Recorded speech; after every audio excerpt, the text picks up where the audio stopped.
The 20th law. Do not commit to anyone. Judgment. It is the fool who always rushes to take sides. Do not commit to any side or cause but yourself. By maintaining your independence, you become the master of others, playing people against one another, making them pursue you. Part 1. Do not commit to anyone, but be courted by all. If you allow people to feel they possess you to any degree, you will lose all power over them. By not committing your affections, they will only try harder to win you over. Stay aloof and you gain the power that comes from their attention and frustrated desire. Play the Virgin Queen. Give them hope, but never satisfaction. Observance of the law. When Queen Elizabeth I ascended the throne of England in 1558, there was much to do about her finding a husband. The issue was debated in Parliament and was a main topic of conversation among Englishmen of all classes. They often disagreed as to whom she should marry, but everyone thought she should marry as soon as possible. For a queen must have a king and must bear heirs for the kingdom. The debates raged on for years. Meanwhile, the most handsome and eligible bachelors in the realm, Sir Robert Dudley, the Earl of Essex, Sir Walter Raleigh, vied for Elizabeth's hand. She didn't discourage them, but she seemed to be in no hurry, and her hints as to which man might be her favorite often contradicted each other. In 1566, Parliament sent a delegation to Elizabeth, urging her to marry before she was too old to bear children. She didn't argue, nor did she discourage the delegation, but she remained a virgin nonetheless. The delicate game that Elizabeth played with her suitors slowly made her the subject of innumerable sexual fantasies and the object of cultish worship. The court physician, Simon Forman, used his diary to describe his dreams of deflowering her. Painters represented her as Diana and other goddesses. The poet Edmund Spenser and others wrote eulogies to the Virgin Queen. She was referred to as the world's empress, that virtuous Virgo who rules the world and sets the stars in motion. In conversation with her, her many male suitors would employ bold sexual innuendo, a dare that Elizabeth didn't discourage. She did all she could to stir their interest and simultaneously keep them at bay. Throughout Europe, kings and princes knew that a marriage with Elizabeth would seal an alliance between England and any nation. The King of Spain wooed her, as did the Prince of Sweden and the Archduke of Austria. She politely refused them all. The great diplomatic issue of Elizabeth's day was posed by the revolt of the Flemish and Dutch lowlands, which were then possessions of Spain. Should England break its alliance with Spain and choose France as its main ally on the continent, thereby encouraging Flemish and Dutch independence? By 1570, it had come to seem that an alliance with France would be England's wisest course. France had two eligible men of noble blood, the Dukes of Anjou and Alençon, brothers of the French king. Would either of them marry Elizabeth? Both had advantages, and Elizabeth kept the hopes of both alive. The issue simmered for years. The Duke of Anjou made several visits to England, kissed Elizabeth in public, even called her by pet names. She appeared to requite his affections. Meanwhile, as she flirted with the two brothers, a treaty was signed that sealed peace between France and England. By 1582, Elizabeth felt she could break off the courtship. In the case of the Duke of Anjou in particular, she did so with great relief. For the sake of diplomacy, she had allowed herself to be courted by a man whose presence she couldn't stand and whom she found physically repulsive. Once peace between France and England was secure, she dropped the unctuous Duke as politely as she could. By this time, Elizabeth was too old to bear children. She was accordingly able to live the rest of her life as she desired, and she died the Virgin Queen. She left no direct heir, but ruled through a period of incomparable peace and cultural fertility. Interpretation.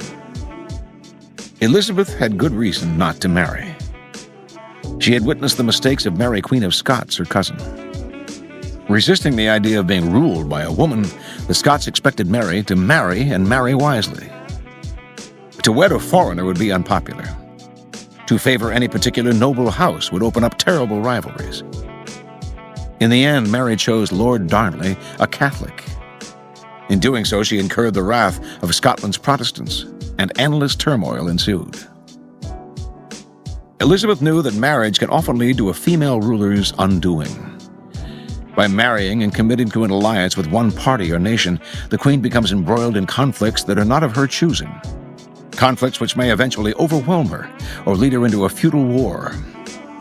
Also, the husband becomes the de facto ruler and often tries to do away with his wife, the Queen, as Darnley tried to get rid of Mary. Elizabeth learned the lesson well. She had two goals as a ruler: to avoid marriage and to avoid war. She managed to combine these goals by dangling the possibility of marriage in order to forge alliances. The moment she committed to any single suitor would have been the moment she lost her power. She had to emanate mystery and desirability, never discouraging anyone's hopes, but never yielding. Throughout this lifelong game of flirting and withdrawing, Elizabeth dominated the country, and every man who sought to conquer her. As the center of attention, she was in control. Keeping her independence above all, Elizabeth protected her power and made herself an object of worship. As she said, "I would rather be a beggar and single than a queen and married." Keys to power. Since power depends greatly on appearances, you must learn the tricks that will enhance your image. Refusing to commit to a person or group is one of these. When you hold yourself back, you incur not anger, but a kind of respect. You instantly seem powerful because you make yourself ungraspable, rather than succumbing to the group or to the relationship as most people do. This aura of power only grows with time. As your reputation for independence grows, more and more people will come to desire you, wanting to be the one who gets you to commit. Desire is like a virus. If we see that someone is desired by other people, we tend to find this person desirable too. The moment you commit, the magic is gone. You become like everyone else. People will try all kinds of underhanded methods to get you to commit. They will give you gifts, shower you with favors, all to put you under obligation. Encourage the attention, stimulate their interest, but do not commit at any cost. Accept the gifts and favors if you so desire, but be careful to maintain your inner aloofness. You cannot inadvertently allow yourself to feel obligated to anyone. Remember, though, the goal is not to put people off or to make it seem that you are incapable of commitment. Like the Virgin Queen, you need to stir the pot, excite interest, lure people with the possibility of having you. You have to bend to their attention occasionally, but never too far. The Greek soldier and statesman Alcibiades played this game to perfection. It was Alcibiades who inspired and led the massive Athenian armada that invaded Sicily in 414 BC. When envious Athenians back home tried to bring him down by accusing him of trumped-up charges, he defected to the enemy, the Spartans, instead of facing a trial back home. Then after the Athenians were defeated at Syracuse, he left Sparta for Persia, even though the power of Sparta was now on the rise. Now, however, both the Athenians and the Spartans courted Alcibiades because of his influence with the Persians. And the Persians showered him with honors because of his power over the Athenians and the Spartans. He made promises to every side, but committed to none. And in the end, he held all the cards. If you aspire to power and influence, try the Alcibiades tactic. Put yourself in the middle between competing powers. Lure one side with a promise of your help. The other side, always wanting to outdo its enemy, will pursue you as well. As each side vies for your attention, you will immediately seem a person of great influence and desirability. More power will accrue to you than if you had rashly committed to one side. To perfect this tactic, you need to keep yourself inwardly free from emotional entanglements, and to view all those around you as pawns in your rise to the top. You cannot let yourself become the lackey for any cause.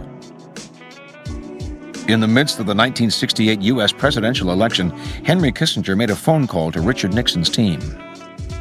Kissinger had been allied with Nelson Rockefeller, who had unsuccessfully sought the Republican nomination. Now Kissinger offered to supply the Nixon camp with valuable inside information on the negotiations for peace in Vietnam that were then going on in Paris. He had a man on the negotiating team keeping him informed of the latest developments. The Nixon team gladly accepted his offer. At the same time, however, Kissinger also approached the Democratic nominee, Hubert Humphrey, and offered his aid. The Humphrey people asked him for inside information on Nixon, and he supplied it. "Look," Kissinger told Humphrey's people, "I've hated Nixon for years." In fact, he had no interest on either side. What he really wanted was what he got, the promise of a high-level cabinet post from both Nixon and Humphrey. Whichever man won the election, Kissinger's career was secure. The winner, of course, was Nixon, and Kissinger duly went on to his cabinet post. Even so, he was careful never to appear too much of a Nixon man. When Nixon was re-elected in 1972, men much more loyal to him than Kissinger were fired. Kissinger was also the only Nixon high official to survive Watergate and serve under the next president, Gerald Ford. By maintaining a little distance, he thrived in turbulent times. Those who use this strategy often notice a strange phenomenon. People who rush to the support of others tend to gain little respect in the process, for their help is so easily obtained, while those who stand back find themselves besieged with supplicants. Their aloofness is powerful, and everyone wants them on their side. When Picasso, after early years of poverty, had become the most successful artist in the world, he didn't commit himself to this dealer or that dealer, although they now besieged him from all sides with attractive offers and grand promises. Instead, he appeared to have no interest in their services. This technique drove them wild, and as they fought over him, his prices only rose. When Henry Kissinger, as U.S. Secretary of State, wanted to reach détente with the Soviet Union, he made no concessions or conciliatory gestures, but courted China instead. This infuriated and also scared the Soviets. They were already politically isolated and feared further isolation if the United States and China came together. Kissinger's move pushed them to the negotiating table. The tactic has a parallel in seduction. When you want to seduce a woman, Stendhal advises, court her sister first. Stay aloof, and people will come to you. It will become a challenge for them to win your affections. As long as you imitate the wise Virgin Queen and stimulate their hopes, you will remain a magnet of attention and desire.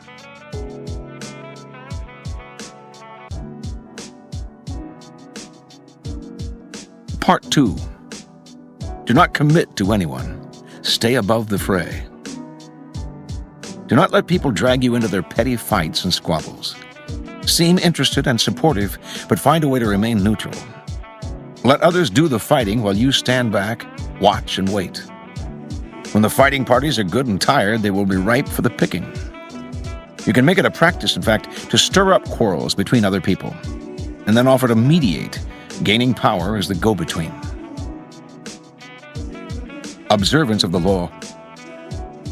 In the late 15th century, the strongest city-states in Italy, Venice, Florence, Rome, and Milan, found themselves constantly squabbling. Hovering above their struggles were the nations of France and Spain, ready to grab whatever they could from the weakened Italian powers. And trapped in the middle was the small state of Mantua, ruled by the young Duke Gianfrancesco Gonzaga. Mantua was strategically located in northern Italy, and it seemed only a matter of time before one of the powers swallowed it up, and it ceased to exist as an independent kingdom. Gonzaga was a fierce warrior and a skilled commander of troops, and he became a kind of mercenary general for whatever side paid him best. In the year 1490, he married Isabella d'Este, daughter of the ruler of another small Italian duchy, Ferrara. Since he now spent most of his time away from Mantua, it fell to Isabella to rule in his stead. Isabella's first true test as a ruler came in 1498, when King Louis XII of France was preparing armies to attack Milan. In their usual perfidious fashion, the Italian states immediately looked for ways to profit from Milan's difficulties. Pope Alexander VI promised not to intervene, thereby giving the French carte blanche. The Venetians signaled that they would not help Milan either. and in exchange for this, they hoped the French would give them Mantua. The ruler of Milan, Lodovico Sforza, suddenly found himself alone and abandoned. He turned to Isabella d'Este, one of his closest friends, also rumored to be his lover, and begged her to persuade Duke Gonzaga to come to his aid. Isabella tried, but her husband balked, for he saw Sforza's cause as hopeless. And so, in 1499, Louis swooped down on Milan and took it with ease. Isabella now faced a dilemma. If she stayed loyal to Lodovico, the French would now move against her. But if instead she allied herself with France, she would make enemies elsewhere in Italy, compromising Mantua once Louis eventually withdrew. And if she looked to Venice or Rome for help, they would simply swallow up Mantua under the cloak of coming to her aid. Yet she had to do something. The mighty king of France was breathing down her neck. She decided to befriend him, as she had befriended Lodovico Sforza before him, with alluring gifts, witty, intelligent letters, and the possibility of her company, for Isabella was famous as a woman of incomparable beauty and charm. In 1500, Louis invited Isabella to a great party in Milan to celebrate his victory. Leonardo da Vinci built an enormous mechanical lion for the affair. When the lion opened its mouth, it spewed fresh lilies, the symbols of French royalty. At the party, Isabella wore one of her celebrated dresses. She had by far the largest wardrobe of any of the Italian princesses. And just as she had hoped, she charmed and captivated Louis, who ignored all the other ladies vying for his attention. She soon became his constant companion, and in exchange for her friendship, he pledged to protect Mantua's independence from Venice. As one danger receded, however, another, more worrying one arose, this time from the south in the form of Cesare Borgia. Starting in 1500, Borgia had marched steadily northward, gobbling up all the small kingdoms in his path in the name of his father, Pope Alexander. Isabella understood Cesare perfectly. He could be neither trusted nor in any way offended. He had to be cajoled and kept at arm's length. Isabella began by sending him gifts: falcons, prize dogs, perfumes, and dozens of masks, which she knew he always wore when he walked the streets of Rome. She sent messengers with flattering greetings, although these messengers also acted as her spies. At one point, Cesare asked if he could house some troops in Mantua. Isabella managed to dissuade him politely, knowing full well that once the troops were quartered in the city, they would never leave. Even while Isabella was charming Cesare, she convinced everyone around her to take care, never to utter a harsh word about him, since he had spies everywhere and would use the slightest pretext for invasion. When Isabella had a child, she asked Cesare to be the godfather. She even dangled in front of him the possibility of a marriage between her family and his. Somehow it all worked, for although elsewhere he seized everything in his path, he spared Mantua. In 1503, Cesare's father, Alexander, died, and a few years later, the new pope, Julius II, went to war to drive the French troops from Italy. When the ruler of Ferrara, Alfonso, Isabella's brother, sided with the French, Julius decided to attack and humble him.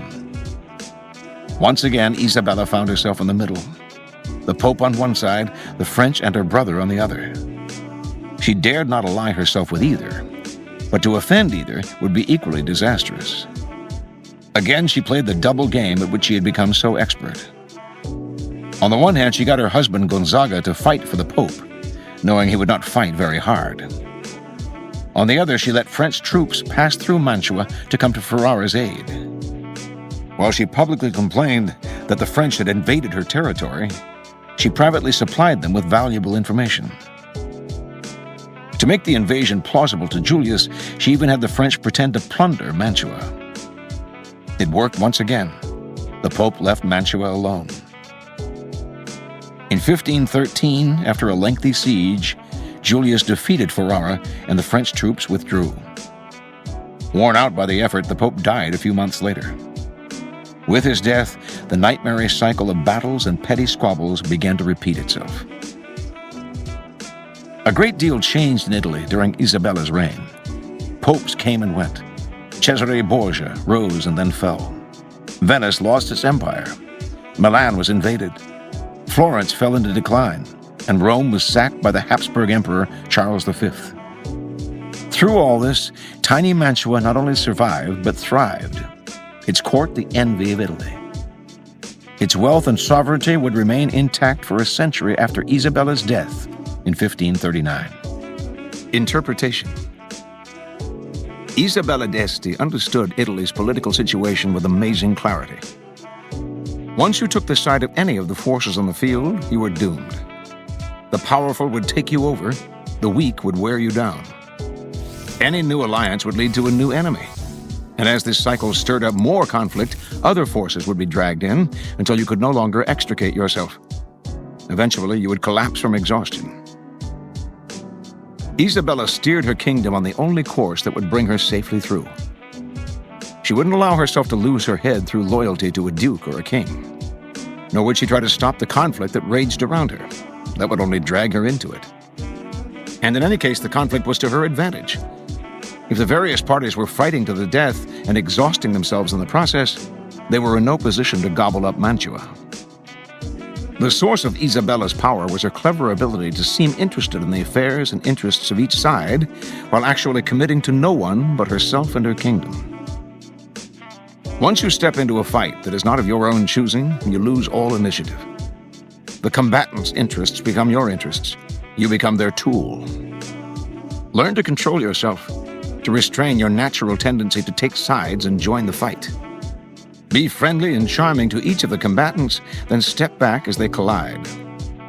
With every battle, they grow weaker, while you grow stronger with every battle you avoid. An ancient Chinese saying, "When the snipe and the mussel struggle, the fisherman gets the benefit." Keys to power.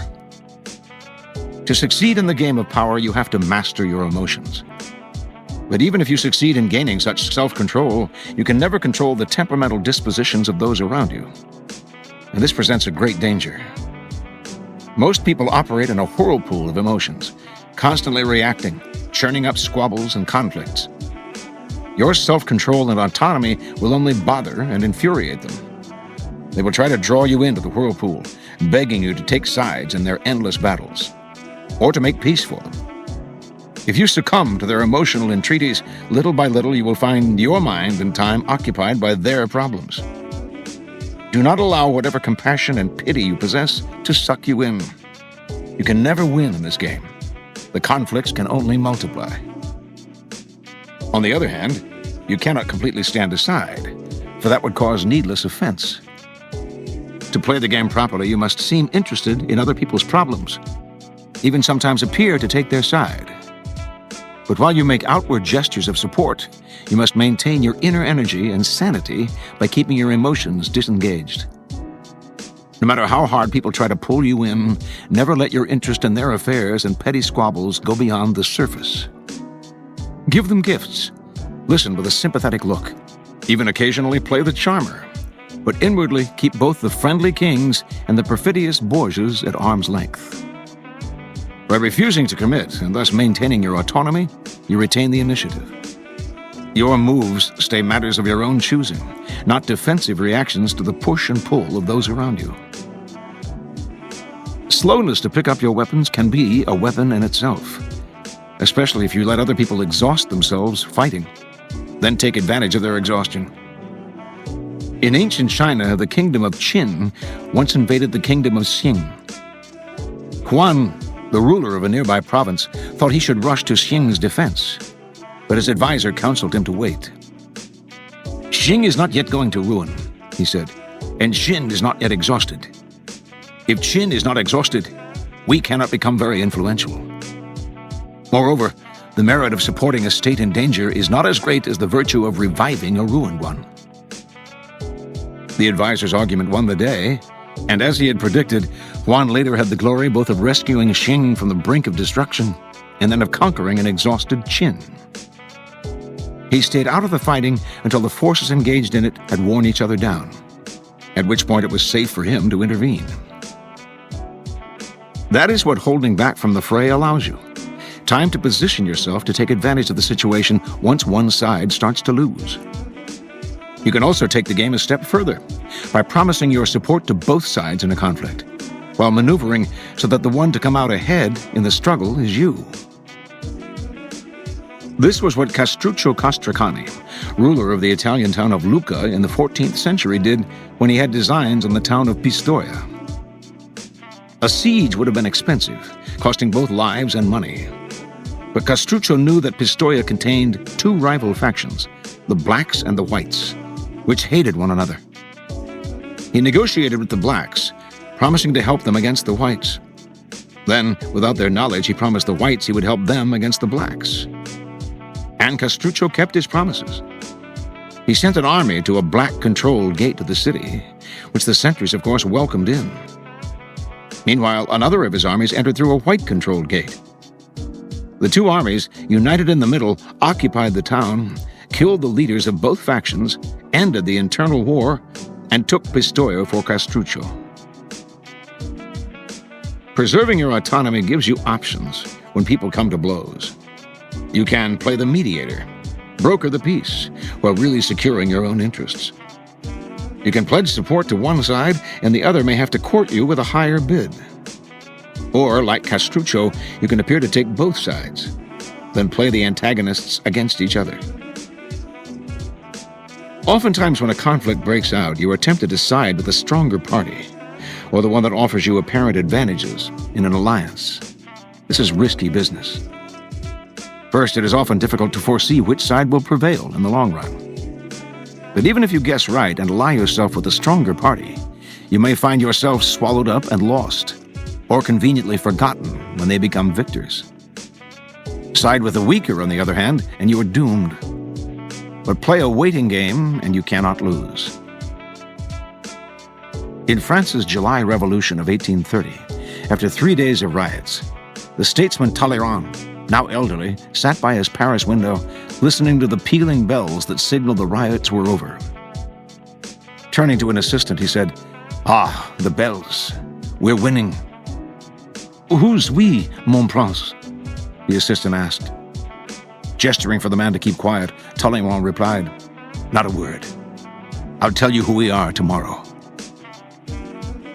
He well knew that only fools rush into a situation, that by committing too quickly, you lose your maneuverability. People also respect you less.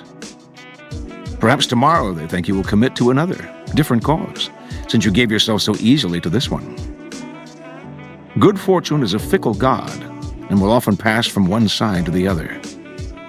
Commitment to one side deprives you of the advantage of time and the luxury of waiting. Let others fall in love with this group or that. For your part, don't rush in. Don't lose your head. Finally, there are occasions when it is wisest to drop all pretense of appearing supportive, and instead to trumpet your independence and self-reliance. The aristocratic pose of independence is particularly important for those who need to gain respect. George Washington recognized this in his work to establish the young American Republic on firm ground. As president, Washington avoided the temptation of making an alliance with France or England, despite the pressure on him to do so. He wanted the country to earn the world's respect through its independence. Although a treaty with France might have helped in the short term, in the long run he knew it would be more effective to establish the nation's autonomy.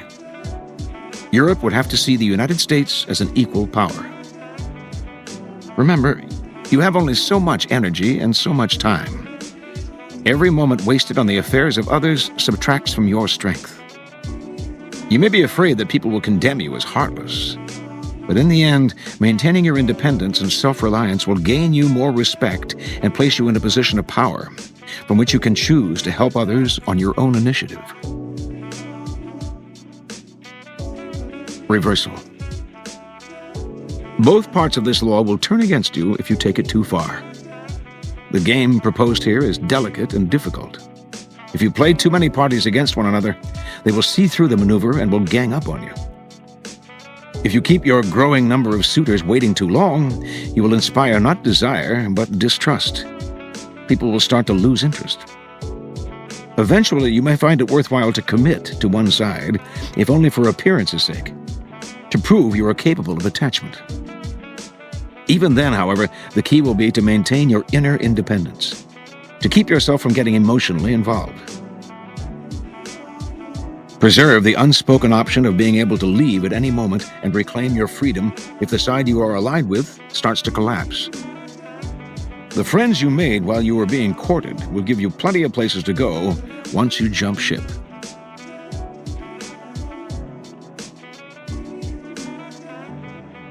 Here are some further reflections on this law.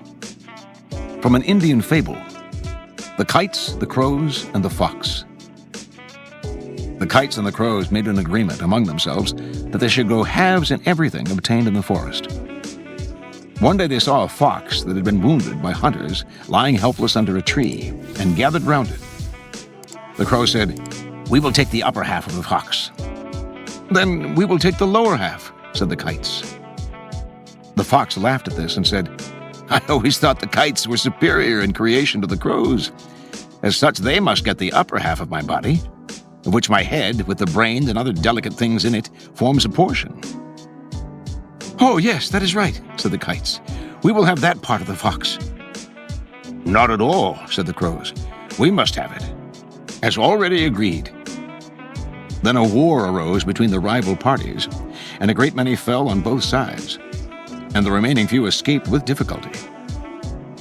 The fox continued there for some days, leisurely feeding on the dead kites and crows, and then left the place hale and hearty, observing, "The weak benefit by the quarrels of the mighty." From Balthazar Gracian. Men of great abilities are slow to act, for it is easier to avoid occasions for committing yourself than to come well out of a commitment. Such occasions test your judgment. It is safer to avoid them than to emerge victorious from them. One obligation leads to a greater one, and you come very near to the brink of disaster. From a fable by Leo Tolstoy. The Eagle and the Sow. An eagle built a nest on a tree and hatched out some eaglets, and a wild sow brought her litter under the tree. The eagle used to fly off after her prey and bring it back to her young, and the sow rooted around the tree and hunted in the woods, and when night came she would bring her young something to eat. And the eagle and the sow lived in neighborly fashion. And the grimalkin laid her plans to destroy the eaglets and the little sucking pigs. She went to the eagle and said, "Eagle, you had better not fly very far away. Beware of the sow. She is planning an evil design. She is going to undermine the roots of the tree. You see, she is rooting all the time." Then the grimalkin went to the sow and said, "Sow, you have not a good neighbor. Last evening I heard the eagle saying to her eaglets, 'My dear little eaglets, I'm going to treat you to a nice little pig. Just as soon as the sow is gone, I will bring you a little young sucking pig.'" From that time the eagle ceased to fly out after prey, and the sow did not go any more into the forest. The eaglets and the young pigs perished of starvation, and the grimalkin feasted on them.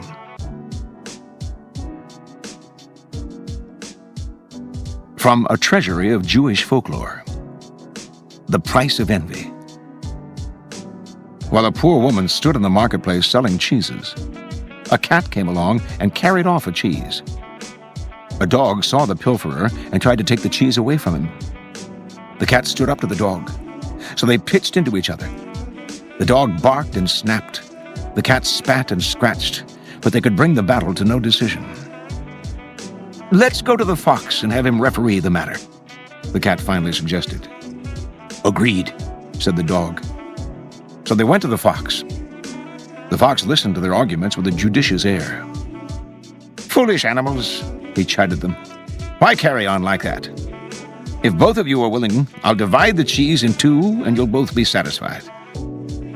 "Agreed," said the cat and the dog. So the fox took out his knife and cut the cheese in two. But instead of cutting it lengthwise, he cut it in the width. "My half is smaller," protested the dog. The fox looked judiciously through his spectacles at the dog's share. "You're right, quite right," he decided. So he went and bit off a piece of the cat's share. "That will make it even," he said. When the cat saw what the fox did, she began to yowl. "Just look! My part's smaller now." The fox again put on his spectacles and looked judiciously at the cat's share. "Right you are," said the fox. "Just a moment and I'll make it right." And he went and bit off a piece from the dog's cheese. This went on so long, with the fox nibbling first at the dog's and then at the cat's share, that he finally ate up the whole cheese before their eyes.